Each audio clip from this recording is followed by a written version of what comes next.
سلام دوستان، من امروز اومدم تا یه چیزی رو امتحان کنم.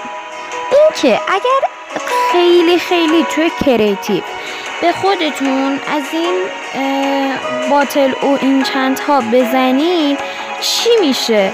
یعنی چقدر لول ایکس پی تون هست. پس با من همراه باشید تا قراره که 1 ساعت کامل رو با هم دیگه از اینا داشته باشیم. البته که ویدیوی من با شما یه کمی فرق داره، یعنی من برای شما کد خورده است ولی برای من نیست.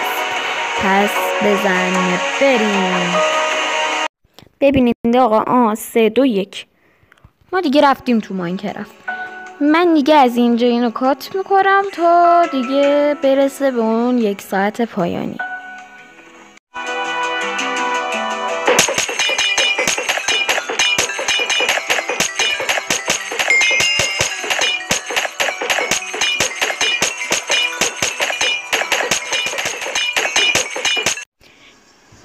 آقا من 1 ساعت تموم از این پوشن زدم. میخوام مثل شما ببینم که چی شد.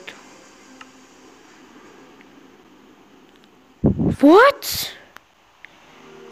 125 توی 1 ساعت 125 تا XP. خیلی باحاله، واقعا خیلی باحاله.